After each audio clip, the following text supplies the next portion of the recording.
আসসালামু আলাইকুম।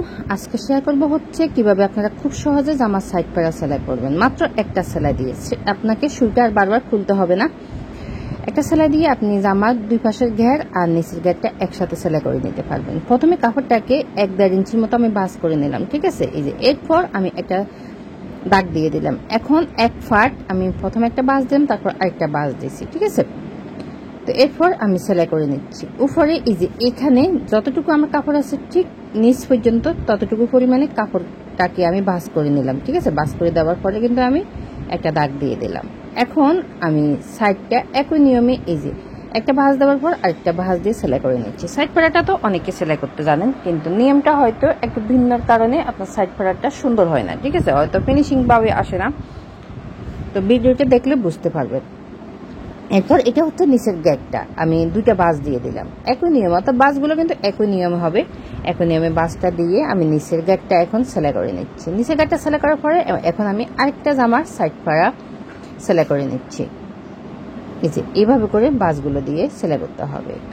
তো আপনাকে কিন্তু সুইটা বারবার খুলতে হবে না, আপনি একটা সেলাই দিয়ে কিন্তু পুরো কাপড়টা আপনি সাইডগুলো সেলাই করে নিতে পারেন।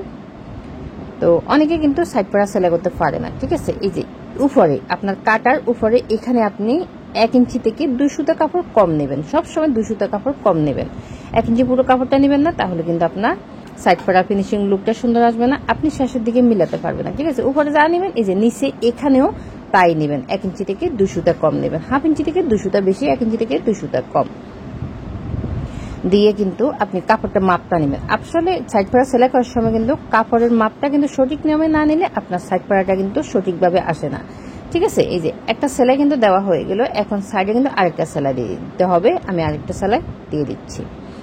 একই নিয়মে কিন্তু সেলাইগুলো দিতে হবে, শুধু আপনাকে বারবার সুইটা খুলতে হবে না, এটাই, ঠিক আছে। তো এই যে এখানে যেখানে আমি এখন সেলাই করতেছি কাটার উপরে এই যে হিপের এখানে আর কি আপনি 1 ইঞ্চি থেকে 2 সুতা কম নেবেন, আর এই যে নিচের এখানেও 1 ইঞ্চি থেকে 2 সুতা কাপড় বাড়তি নেবেন। যা গ্যাপ থাকবে তার থেকে আপনি 1 ইঞ্চি থেকে 2 সুতা কাপড় বেশি নেবেন, এইটুকু ব্যাস, আর বেশি নিতে হবে না।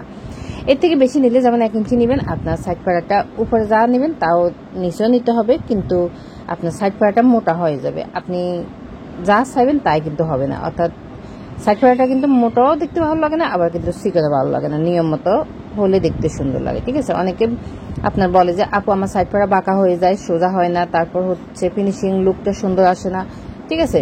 তো আমার এই নিয়মটা ফলো করে যদি আপনারা সাইড পাড়াটা সেলাই করেন, দেখবেন আপনার সাইড পাড়াটা কিন্তু একদম সঠিকভাবে হবে। তো এর থেকেও যদি আপনি আরও মাপগুলো যদি দেখতে চান, তাহলে আপনার কামিজের সাইড পাড়াটা আমার চ্যানেলে দেওয়া আছে বা পেজও দেওয়া আছে, আপনি কিন্তু চাইলে সঠিক নিয়মে শিখে নিতে পারেন। তো আশা করি আজকে ভিডিওটা ভালো লেগেছে, ভালো লাগলে টাইমলাইনে শেয়ার করে রেখে দিবেন। আল্লাহ হাফেজ।